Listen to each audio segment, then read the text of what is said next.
आप सभी को जय मसीह की। द बाइबल पोर्शन में आपका स्वागत है। हमारा आज का वचन है दूसरा इतिहास की पुस्तक 11वां अध्याय। जब रहोबियाम यरूशलेम को आया तब उसने यहूदा और बिन्यामीन के घराने को, जो मिलकर 1,80,000 अच्छे योद्धा थे, इकट्ठा किया कि इस्राएल के साथ युद्ध करे, जिससे राज्य रहोबियाम के वश में फिर आ जाए। तब यहोवा का यह वचन परमेश्वर के भक्त शमायाह के पास पहुंचा। यहूदा के राजा सुलेमान के पुत्र रहोबियाम से और यहूदा और बिन्यामीन के सब इस्राएलियों से कह, यहोवा यूं कहता है कि अपने भाइयों पर चढ़ाई करके युद्ध न करो, तुम अपने अपने घर लौट जाओ, क्योंकि यह बात मेरी ही ओर से हुई है। यहोवा के ये वचन मानकर वे यारोबाम पर बिना चढ़ाई किए लौट गए। रहोबियाम यरूशलेम में रहने लगा और यहूदा में बचाव के लिए ये नगर दृढ़ किए, अर्थात बैतलहम, एताम, तकोआ, बेतसूर, सोको, अदुल्लाम, गत, मारेशा, जीप, अदोरेम, लाकीश, अजेका, सोरा, अय्यालोन और हेब्रोन, जो यहूदा और बिन्यामीन में हैं, दृढ़ किया। उसने दृढ़ नगरों को और भी दृढ़ करके उनमें प्रधान ठहराए और भोजन वस्तु और तेल और दाखमधु के भंडार रखवा दिए।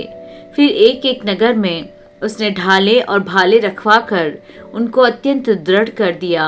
यहूदा और बिन्यामीन तो उसके अधिकार में थे। सारे इस्राएल के याजक और लेवी भी अपने सारे देश से उठकर उसके पास गए। यूं लेवी अपनी चराइयों और निज भूमि को छोड़कर यहूदा और यरूशलेम में आए, क्योंकि यारोबाम और उसके पुत्रों ने उनको निकाल दिया था कि वे यहोवा के लिए याजक का काम न करें, और उसने ऊंचे स्थानों और बकरा देवताओं और अपने बनाए हुए बछड़ों के लिए अपनी ओर से याजक ठहरा लिए।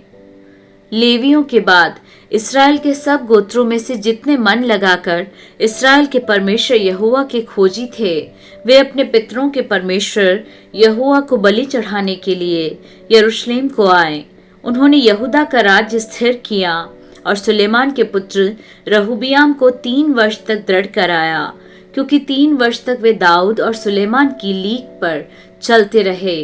रहोबियाम ने एक स्त्री से विवाह कर लिया, अर्थात महलत से, जिसका पिता दाऊद का पुत्र यरीमोत और माता यिशै के पुत्र एलियाब की बेटी अबीहैल थी। उसके बाद उसने अबशालोम की बेटी माका से विवाह कर लिया और उससे अबियाह, अत्ते, जीजा और शलोमीत उत्पन्न हुए। रहोबियाम ने 18 रानियां ब्याह ली और 60 रखेलियां रखी, और उसके 28 बेटे और 60 बेटियां उत्पन्न हुई। अबशालोम की बेटी माका से वह अपनी सब रानियों और रखेलियों से अधिक प्रेम रखता था। रहोबियाम ने माका के बेटे अबियाह को मुख्य और सब भाइयों में प्रधान इस विचार से ठहरा दिया कि उसे राजा बनाए।